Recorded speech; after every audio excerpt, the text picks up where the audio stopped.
The critical analysis and reasoning skills section of the MCAT evaluates your ability to comprehend and analyze passages. This section includes 9 passages, each followed by 5 to 7 questions. Passages can be about any topic within the humanities or social sciences.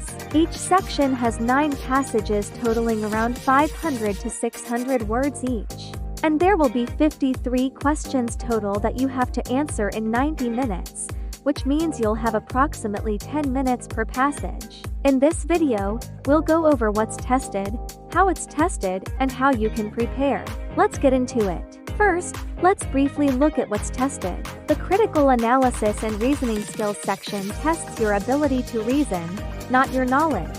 So no topic is off limits, but all questions are based on the passage. There are 9 passages, 500 to 600 words each, split between humanities and social sciences. You'll see topics from literature, philosophy, ethics, psychology, sociology, and economics.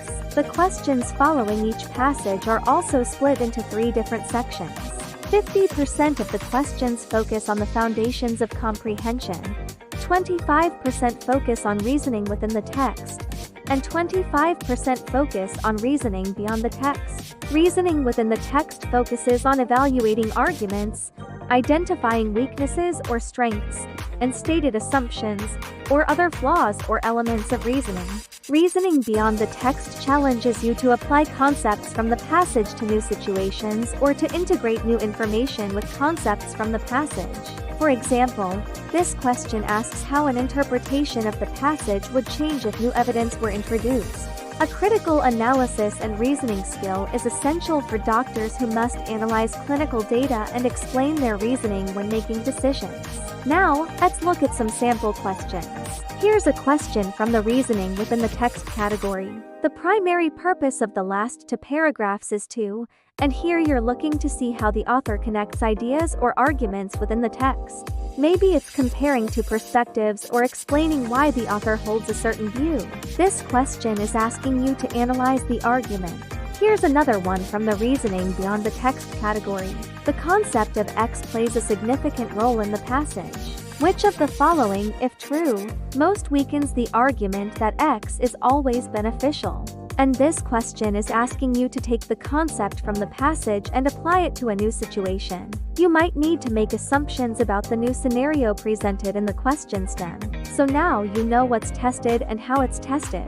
Let's talk about how you can prepare. First, practice analyzing complex passages and break them down into component parts. Look at how the author uses evidence, examples, or rhetorical devices to convey ideas. Second, familiarize yourself with the question types and the specific types of reasoning that they test. This will help you quickly identify what type of question is being asked. Third, use practice tests to develop your analytical reasoning. By doing so, you'll develop the skills necessary to succeed on the MCAT. If you want more information, check out the link given of Spring Physicians below. We hope this was helpful and wish you the best of luck on your MCAT journey. See you next time.